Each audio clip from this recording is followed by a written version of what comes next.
स्वागत है आप सभी का सरल ज्ञान में। आज हम करने वाले हैं एसएससी सीएचएसएल के क्वेश्चन पेपर का सॉल्यूशन जो कि 4/7/2019 इवनिंग शिफ्ट में हुआ था। इसमें हम रीजनिंग के 25 क्वेश्चन के बारे में बात करेंगे। अगर आपने मेरा वो वीडियो नहीं देखा जिसमें मैंने इन्हीं 25 क्वेश्चनों का मॉक टेस्ट बना के डाला है तो पहले उस वीडियो को देखिएगा। उस वीडियो में आपको स्पीड इम्प्रूव करने वो वीडियो आपकी स्पीड इम्प्रूव करने का काम आएगा। और उसमें अगर कोई डाउट या कोई क्वेश्चन आपका रह जाता है 25 में से कोई क्वेश्चन आपसे नहीं होता तो उसका सॉल्यूशन इस वीडियो में आपको मिल जाएगा। तो चलिए शुरू करते हैं। तो चलिए शुरुआत करते हैं क्वेश्चन नंबर 1 से। क्वेश्चन नंबर 1 में कहा गया है कि M is brother of N. तो एम भाई है एन का और N is brother of P, यानी कि पी भाई है एन भाई है पी का। और अगले में कहा गया है question Q is the father of M. Q father है एम का। फिर इसके बाद based on this statement which of the following statements can not be defined true, यानी कि इनमें से इन स्टेटमेंट के आधार पर चारों ऑप्शंस में से कौन सा ऑप्शंस हम पूरी तो पक्के तौर पे नहीं कह सकते कि वो सही होगा। तो वो है ऑप्शन नंबर 2। ऑप्शन नंबर 2 हम नहीं कह सकते कि वो पूरी तरीके से सही होगा क्योंकि यहाँ पे कहा गया है P is the brother of M, जबकि हमें पी का जेंडर नहीं पता, वो बहन भी हो सकती है। इसलिए राइट आंसर होगा ऑप्शन नंबर 2। अब है बारी क्वेश्चन नंबर 2 की। क्वेश्चन नंबर 2 में अगर हम यहाँ से ध्यान से पढ़े तो यहाँ कहा गया है एक ही डाइस के 3 हमें फोटो दिखाए गए हैं। इनमें से पूछा गया है कि जो पी के अपोजिट वाला फेस है उस पर क्या होगा इन चारों ऑप्शंस में से। तो इसे करने के लिए बहुत ही आसान तरीका है। पहले पी इसमें इन दोनों को चुन लो, जो भी जिसमें भी कोई भी एक फेस समान हो, ऐसे 2 डाइस चुन लो। तो इसे और इसे मैं चुनता हूँ क्योंकि इन दोनों में एस समान है। तो अब एक को पकड़ के चलते हैं, इस वाले एस को पकड़ते क्लॉकवाइज घूमते हैं। एस के बाद जेड, जेड के बाद टी, तो एस के बाद जेड के बाद टी। अब इस वाले में देखते हैं, इस एस के बाद क्लॉकवाइज जब मैं एंटी क्लॉकवाइज जब मैं घूमूंगा तो पी और यहाँ पे भी एक्स। तो एस के बाद पी के बाद एक्स, यहाँ पे एंटी क्लॉकवाइज में घूमा था तो इधर भी मुझे एंटी क्लॉकवाइज ही घूमना था। इसलिए पी अपोजिट होगा जेड के और टी अपोजिट होगा एक्स के। तो यहाँ पे जेड के अपोजिट पी के अपोजिट पूछा था तो आंसर हो जाएगा ऑप्शन नंबर 2। अब है बारी क्वेश्चन नंबर 3 की। क्वेश्चन नंबर 3 में यहाँ पे ये संख्याओं का ग्रुप दिया गया है। ऐसा ही ग्रुप हमें यहाँ पे ऑप्शंस में से छांटना है। तो ये है 6, 6 का स्क्वायर और 6 का 6 की पावर 4 को 1296 जब आएगा जब 6 की पावर 4 करेंगे। तो यहाँ पे हमें मिला है 6 का, एक तो हमें मिला है यहाँ पे 6, उसके बाद 6 का स्क्वायर मिला है, उसके बाद 6 की पावर 4 मिली है। तो ऐसे ही संबंध वाली संख्या हमें ढूंढनी है तो वो होगी ऑप्शन नंबर 4 में, यानी कि यहाँ पे 3 है, उसके बाद 3 का स्क्वायर है और 3 की पावर 4 है। ऑप्शन नंबर 4 राइट आंसर होगा। क्वेश्चन नंबर में 4 में हमें कहा गया कि जो फिगर हमें दी गई है ये फिगर चारों ऑप्शंस में से किस में निहित है, यानी कि एम्बेडेड है। तो वो होगी ऑप्शन नंबर 1 में। ध्यान से देखिए, ये रही वो फिगर। अब है बारी क्वेश्चन नंबर 5 की। क्वेश्चन नंबर 5 में कहा गया है कि सिस्मोलॉजी जिस प्रकार संबंधित है अर्थक्वेक से, ऐसे ही ऑर्निथोलॉजी संबंधित होगी बर्ड से, क्योंकि अर्थक्वेक के अध्ययन को या अर्थक्वेक के विज्ञान को हम कहते हैं सिस्मोलॉजी, ऐसे ही बर्ड के अध्ययन को हम कहते हैं ऑर्निथोलॉजी। अब बारी है क्वेश्चन नंबर 6 की। क्वेश्चन नंबर 6 में हमें फिगर की सीरीज दी गई है, इसे कंप्लीट करना है फिगर की सीरीज को। तो अब बताना है कि यहाँ फिगर कौन सा आएगा। तो अगर इस एरो को हम देखें तो ये हर बार ये वाला एरो हर बार क्लॉकवाइज घूमता है 90 डिग्री, यानी कि कहने का मतलब मेरा मतलब है कि ये आकृति हर बार 90 डिग्री क्लॉकवाइज घूमती है। तो ये 90 डिग्री क्लॉकवाइज घूम के ऐसे हो गया, फिर ये ऐसे हो गया। अब ये इस साइड आना चाहिए क्लॉकवाइज घूम के। तो ऐसी तो सिर्फ इस फिगर में है, तो ऑप्शन नंबर बी हमारा राइट आंसर हो जाएगा। सिर्फ एक ही फिगर से ये क्वेश्चन हो गया। अब है बारी क्वेश्चन नंबर 7 की। क्वेश्चन नंबर 7 में है ऑप्शन नंबर 3 राइट आंसर, क्योंकि हमें पूछा गया था कि मून, वीनस और यूनिवर्स में वेन डायग्राम बताना था। तो यूनिवर्स का वेन डायग्राम ये है, इसमें ही मून आएगा, उसमें ही वीनस आएगा अलग अलग। तो क्वेश्चन नंबर 7 का आंसर होगा ऑप्शन नंबर सी। अब क्वेश्चन नंबर 8 में पूछा गया है कि Rohit age is 10 year less than is half of his mother age, यानी कि उसकी माँ की उम्र की आधी एज का अगर हम 10 माइनस कर दें तो वो रोहित की एज के बराबर होगी, और जो कि उसके पिता से 5 साल छोटी है, यानी कि उसकी माँ उसके पिता से 5 साल छोटी है। तो और यदि उसकी फादर की एज 47 ईयर है तो रोहित की एज कितनी होगी? तो अगर रोहित के फादर की एज 47 है तो रोहित की मदर की एज 5 साल कम, यानी कि 42 होगी। अब 42 को अगर हम 2 से भाग करें तो ये आता है 21, और 21 में भी अगर हम 10 माइनस करेंगे तब जाके रोहित की एज आएगी, यानी कि वो होगी 11 साल। 21 माइनस 10 यानी कि 11, ऑप्शन नंबर 1 राइट आंसर हो जाएगा। अब बारी है क्वेश्चन नंबर 9 की। तो क्वेश्चन नंबर 9 में यहाँ पे लिखा गया है कि मैन रिलेटेड है मैमल से, तो रैट किससे रिलेटेड होगा? एसएससी ने इसका आंसर दिया है रेप्टाइल, जो कि गलत है, क्योंकि जिस तरीके से मैन मैमल है यानी कि स्तनधारी है, ऐसे ही रैट भी मैमल ही है। तो चारों ऑप्शन इसके गलत होंगे। मेरे ख्याल से आप समझ गए होंगे, आप चाहे तो गूगल करके देख सकते हैं। अब बारी है क्वेश्चन नंबर 10 की। क्वेश्चन नंबर 10 में एक सीरीज दी गई है। इस सीरीज में जो पैटर्न है वो है, पहले यहाँ पे 2 का स्क्वायर है, फिर यहाँ पे 4 का स्क्वायर है, उसके बाद 6 का है स्क्वायर, और फिर 8 का स्क्वायर है, फिर 10 का स्क्वायर है, फिर 12 का है, और फिर 14 का है। तो अगला स्क्वायर 16 का होगा, और 16 का स्क्वायर होता है 256, यानी कि ऑप्शन नंबर 4। ये दो दो करके बढ़ रहे थे, पहले 2 का स्क्वायर आया, फिर 4 का, फिर 8, 6 का, फिर 8 का, फिर 10 का, फिर 12 का, फिर 14 का, और अगला 16 का आना था। अब है बारी क्वेश्चन नंबर 11 की। क्वेश्चन नंबर 11 में कहा गया है कि ये फिगर है, ये एक ट्रांसपेरेंट शीट है, अगर डॉटेड लाइन से हमें इसे फोल्ड कर दी तो इन चारों में से कौन सी आकृति बनेगी? तो वो बनेगी ऑप्शन नंबर बी। अगर इसे फोल्ड कर देंगे हम ट्रांसपेरेंट शीट को तो ये आकृति बन के निकलेगी, option number B right answer. Question number 12 में हमसे कहा गया है कि ये संख्याओं का एक जोड़ा है, 3 संख्याओं का एक जोड़ा है, इसे में आपस में जो संबंध है वही संबंध इन चारों ऑप्शंस में से किस में है? तो अगर हम 3 का स्क्वायर करें तो 9 आएगा, और प्लस 5 का स्क्वायर कर दे यानी कि 25, तो हमें मिलते जाएगा यहाँ पे 34। सेम ऐसा ही जो रिलेशन है वो है ऑप्शन नंबर 4, यानी कि 4, 7 और 65 में। कहने का मतलब अगर 4 का स्क्वायर करे और प्लस कर दे 7 के स्क्वायर से, यानी कि 16 प्लस 49 बराबर होगा 65 के। Option number 4 right answer. Question number 13 में हमें ऑड वन आउट छांटना है, यानी कि विषम को चुनना है। इसमें डिफरेंट जो भी है वो है नोजल। नोजल एक प्रकार की नोक है, बाकी सभी जो भी है वो मैदान है खेलने के, यानी कि ये पिच खेलने का मैदान है, अरीना भी खेलने का मैदान ही है, और स्केटिंग रिंग भी खेलने का मैदान ही है। ये देखिए स्केटिंग रिंग ऐसी होती है। अब बारी है क्वेश्चन नंबर 14 की। ये पिक्चर मैंने गूगल पे से उठाई है, आप देख सकते हैं। अब बारी है क्वेश्चन नंबर 14 की। क्वेश्चन नंबर 14 में कहा गया है कि 3 ऑफ द फॉलोइंग और number are like in a certain ways, और डिफरेंट हमें चुनना है। Pick the number odd one out,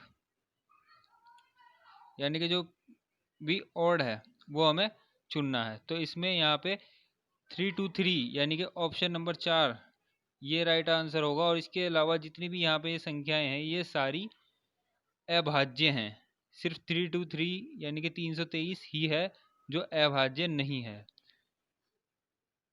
अब बारी है क्वेश्चन नंबर 15 की। क्वेश्चन नंबर 15 में यहाँ पे 2 स्टेटमेंट दी गई है और इनके 3 कंक्लूजन निकाले गए हैं। हमें बताना है कि कौन सा कंक्लूजन इनमें सही है। तो चलिए करते हैं।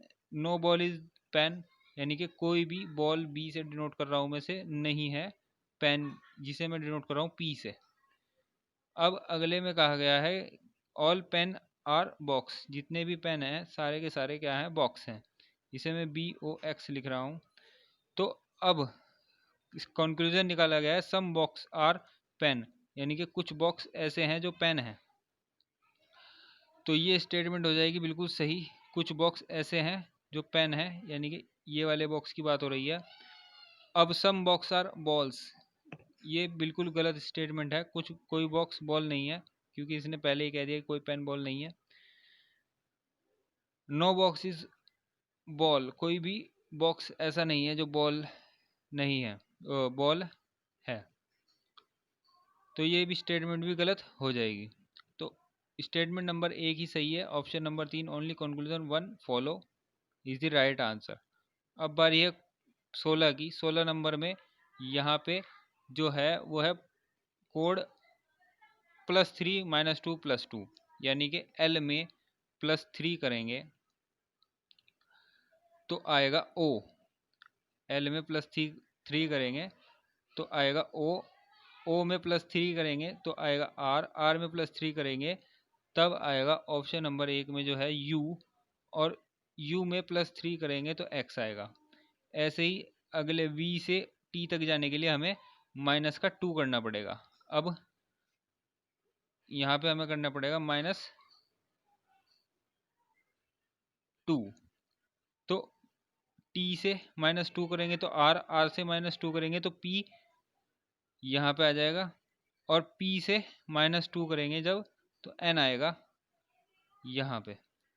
ऐसे ही सेम अब होगा +2, यानी कि D से +2 करोगे F, F से +2 करोगे H, H से +2 करोगे J, यहाँ पे आ जाएगा J, और J से +2 करोगे L। तो ऑप्शन नंबर 1 UPJ ये आ जाएगा। अब है बारी क्वेश्चन नंबर 17 की। क्वेश्चन नंबर 17 में कहा गया है Vikram is twice as old as his brother Ajay, यानी कि अजय की आयु का 2 गुना विक्रम की आयु है। और विक्रम वॉज 3 टाइम्स ओल्डर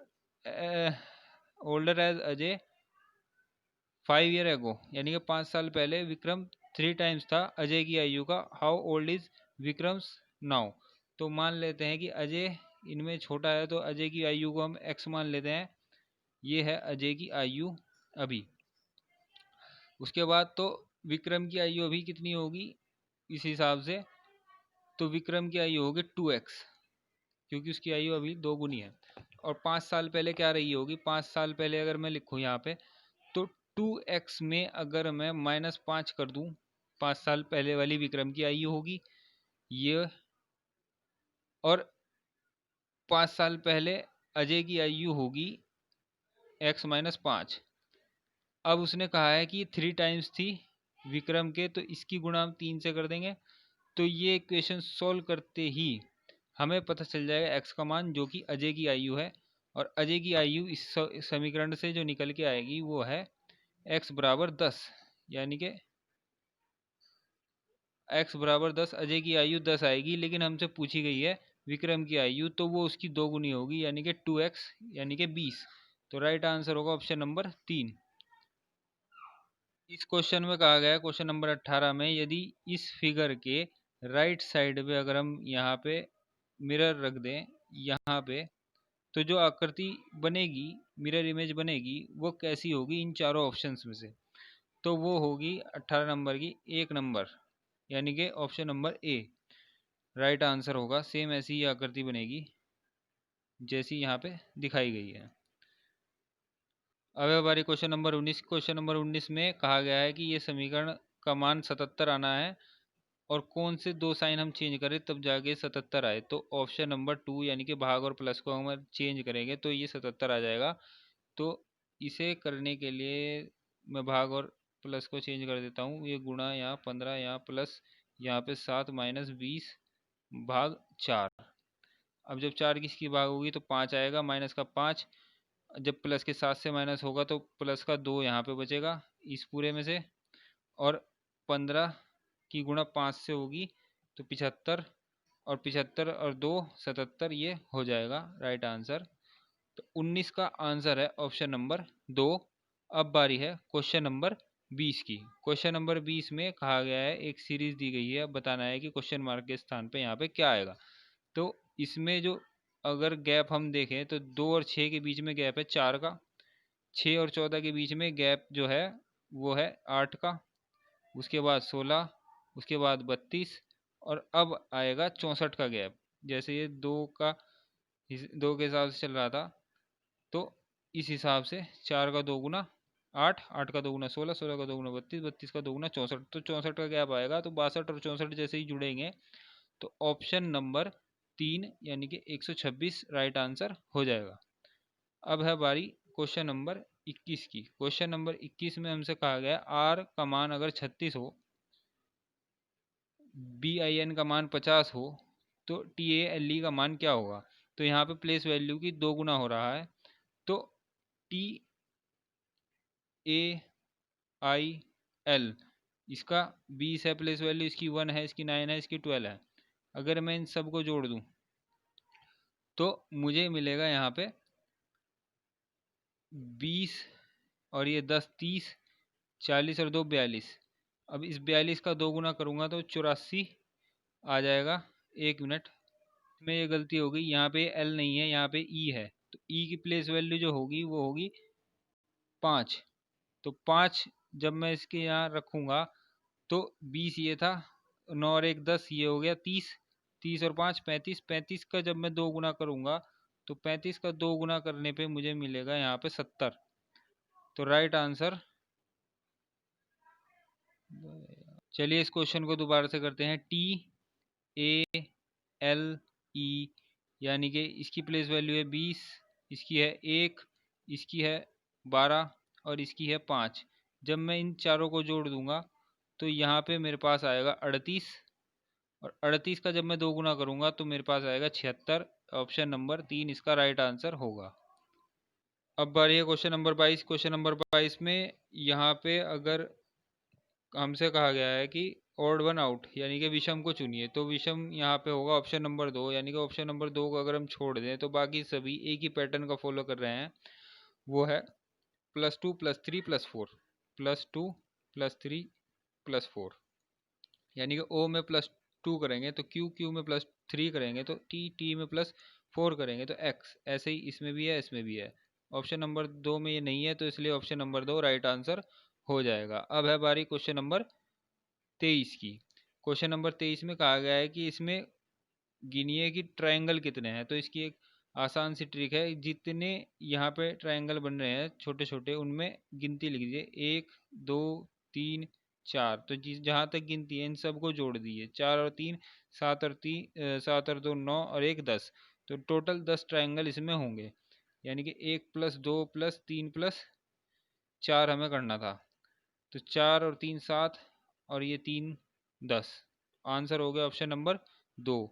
अब है बारी क्वेश्चन नंबर 24 की। क्वेश्चन नंबर 24 में यहाँ पे हो रहा है +9, यानी कि D में +9 करोगे तो M और F में +9 करोगे तो O, H में +9 करोगे तो Q, J में +9 करोगे तो S। सेम ऐसे ही यहाँ पे होगा जब, तो राइट आंसर इसका हो जाएगा ऑप्शन नंबर 4 LPPT, LPPT। अब है बारी क्वेश्चन नंबर 25 की। क्वेश्चन नंबर 25 ये ब्लड रिलेशन का क्वेश्चन है। इसमें Mayank's father has a brother Prakash whose daughter Ritu is Kevati, Kevati's mother. Sonu is Ritu's only brother. How is Sonu related to Mayank.